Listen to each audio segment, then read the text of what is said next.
All right, so let's talk about calling things by their proper names, like calling Antifa types like that fascists.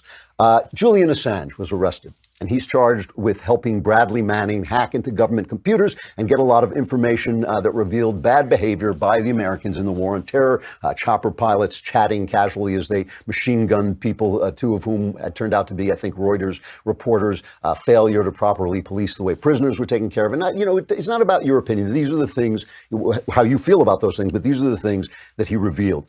I want to just start with this. This is a minor point, but it is in keeping with the theme of what I'm talking about. Almost every news report, except for one op-ed I read in the Wall Street Journal, referred to Bradley Manning as said that he was charged with helping Chelsea Manning. Because Bradley Manning, of course, went to prison for hacking into a government computer and stealing all this information that he then recorded on a disk, pretending it was some kind of entertainment. And then he passed the disk on to WikiLeaks, Julian Assange at WikiLeaks. But he was not Chelsea Manning at the time. He got that sex change operation later. So it was Bradley Manning that was helping. And of course, they keep using the she and all this stuff. And the thing about this is that we all want to be polite. I wrote an article for City Journal a while back called The Big White Lie. You can check it out, in which I talk about the fact that leftism, it basically implants its newspeak, its white lies into our language by insisting that it's impolite and hurtful to call people to use any other kind of phrase, but the one that the left dictates. So if we don't say that, hey, this Chelsea Manning was actually Bradley Manning at the time, and if we call it her and say she, we're being polite, we're not being hurtful. Now, I'll call anybody anything when they want to be called. I really will. I'll call him the King of Romania. I don't care. But what they're basically doing is implanting the idea that this is now a woman. And let me tell you something. I have sympathy with people who have gender dysphoria. I truly do. I don't want to hurt them. I don't want to exclude them from society and all this. You can cut your body into 17 different pieces. You still will not change your gender. Every cell you have is of a specific gender. You will never have the experience of being a little girl who grows into womanhood, who experiences all that thing, having your period, knowing that you can get pregnant, being an object of attraction, which of course is both the blessing and the curse of being female. You're just not going to have those experiences, and to implant it in the language, and especially in journalistic language where you're supposed to be telling the complete truth. It's not, I wouldn't have objected if people said he got these secrets from Bradley Manning, who then had a sex change operation, but call things what they are. And that brings me to the even bigger question, the more important question about whether WikiLeaks was doing journalism, because what he's accused of by the Americans, he's got all kinds of, he's been accused of rape, he's been accused of skipping bail in England. I think he's going to prison for a year for that. He was arrested in Ecuador when the Ecuadorians finally got sick and tired of having this guy around, never cleaned the bathroom, was always demanding care for his cat and all this stuff, and they just got sick of him. But I think he's going to England to be in jail for skipping bail. But the Americans have charged him with one thing. The Trump administration has charged him with one thing, which is that he helped Manning bust into the computer. He helped him get the password that he needed to get into the computer. And so he's not being charged with the old Espionage Act that they tried to use, I think it was on James Rosen, the Obama administration, because that would set a precedent that doing journalism itself, which sometimes entails getting stolen goods, is illegal. That would set a bad precedent. But the question is, how do we feel about this? Because I'm not a lawyer. I'm talking about the morals of this. How do we feel about this guy getting arrested and being prosecuted when his lawyers, at least, here are his lawyers saying all he was doing was acting as a journalist? This sets a dangerous precedent for all media organizations and journalists in Europe and elsewhere around the world. This precedent means that any journalist can be extradited for prosecution in the United States for having published truthful information about the United States. This is journalism. It's called conspiracy. It's conspiracy to commit journalism. So it matters what we call it. It matters whether we call what Julian Assange did journalism, because it matters whether we think he's guilty or not. Hillary, of course, who had all her emails exposed and all that stuff come out from Podesta's hacked email. Well, not hacked emails. He surrendered. He was phished. But all this stuff came out that probably hurt her in the election. She, strangely enough, has no sympathy. I think it is clear from the indictment that came out. It's not about punishing journalism. It's about assisting the hacking of the military computer to steal information from the United States government. What kind of outfit is that? It looks like she came from like the dungeon in LA somewhere. She may be a dominatrix in her spare time. Anyway, so she says that, and Trump, I love this. Trump is like, WikiLeaks? What WikiLeaks? Do you still love WikiLeaks? I know nothing about WikiLeaks. It's not my thing. And I know there is something having to do with Julian Assange.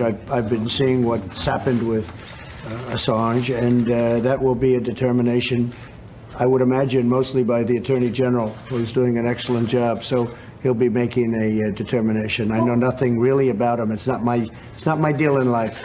Well, yeah, look, you know, we love the Donald, but that not quite, because when those things were coming out about Hillary Clinton, he loved that stuff, and even Shep Smith on Fox put out this montage.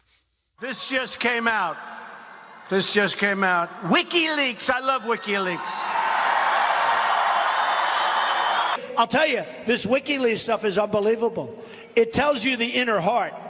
You got to read it. The WikiLeaks documents show how the media conspires and collaborates with Clinton campaign.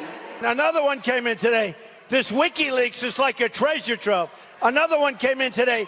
And you know, as I was getting off the plane, they were just announcing new WikiLeaks, and I wanted to stay there, but I didn't want to keep you waiting. Boy, I love reading those WikiLeaks. So I should mention, but I just pause here for a moment to mention that I think, yes, today they are screening the Gosnell film. I wrote the screenplay. I was invited. They're screening it at the White House. I don't know if Trump himself is going to be there, but they're screening it in one of the White House viewing rooms. And congratulations to everybody involved in the making of that film. I really wish I could have been there. I had just been away too long. I had too much stuff to deal with here and couldn't go. But I'm sorry I couldn't go, and I'm really happy the film is getting some of the attention it deserves. Now, what you saw there in all those clips is it's all about whose ox gets gored, right? Or in the case of Hillary, whose gore gets oxed. But like it's all about, you know, nobody likes the journalist when the journalist comes after him. Nobody likes the person who is, you know, hunting him down, investigating him. If it's all the Democrats hate Fox News, all the Republicans hate all the other news outlets because they're all lefty mouthpieces. So, you know, that's one thing about journalism. It's all about whose ox gets gored. And I have tremendous sympathy for exposing the truth. As you know, I'm a First Amendment purist. I never want free speech to be hampered in any way, shape, or form. And I think it's a good thing. I think the Trump, as Hillary praising the Trump administration, I think it's a good thing that the Trump administration went after him on this it's a one-charge indictment. They went after him only on helping Manning break into the computer, right? And that's an important thing. That's, again, calling things what they are. They're charging him with breaking in, because that is not journalism. A journalist can receive stolen papers, and he may deem that it is a good thing to release those stolen documents, but he can't help the guy break in to the office and put in and steal the stolen documents. Then he's a thief. It's not his fault if somebody else commits that crime. It's not even his fault if the journalist gives him incentive to commit that crime. But if he helps him commit the crime, that is not journalism, and you have stepped over the line and you have broken the law. So I think it's a good thing what they charged him for. But to go beyond that, the question is, how sympathetic are we to him? All right, forgetting about whether or not they've, you know, carved the law just right. How sympathetic morally are we to this guy? And here's my problem with him. I am not opposed to some of the things that he exposed, even though they were hurtful to causes I thought were just. I thought it was just to go into Iraq and Afghanistan, and showing the things that Americans were doing wrong may have hurt that cause, but that is journalism. That is, in fact, journalism. My problem with Assange is this. What he did was he hacked information and then, without curating it in any journalistic way whatsoever, released it. That put the lives of, for instance, Afghan helpers in danger in Afghanistan. When I was there were plenty. Look, my life was in the hands of Afghani Muslims who were holding guns and could have turned those guns on me any time, but instead they were protecting me to help the troops.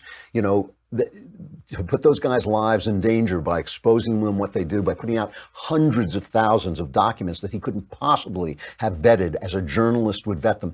That's not actually journalism.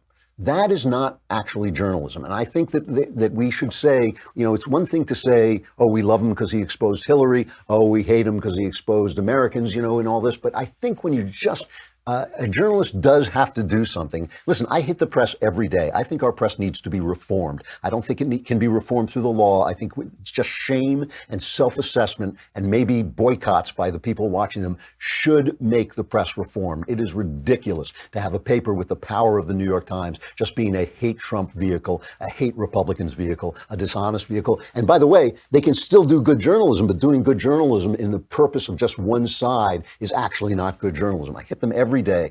But I still want them protected. I want them protected by the First Amendment. But it's not journalism when you just release secrets. And by the way, on top of this, Assange has never gone after some of the bad actors in this place. He's never gone after Russia. He's never gone after China. He's never gone after Venezuela, Cuba. He goes after democracies all the time. He goes after democracies. And in this case, it is an open question whether he was actually working with Russia to expose Hillary Clinton's emails, which is, again, spying. That's operating for bad actors against good people, namely the United States of America. So I do not have a lot of sympathy for Julian Assange. I want our press protections protected, even though I think our press right now are a bunch of louts and biased liars. I want them protected under the First Amendment. I know it's complex, but that's what I want. But Assange does not fall into the realm of my sympathy. He endangered people's lives. He exposed government secrets. Government has a right to some secrets. It needs to have some secrets. And I think what Mike Pompeo, the Secretary of State, said about him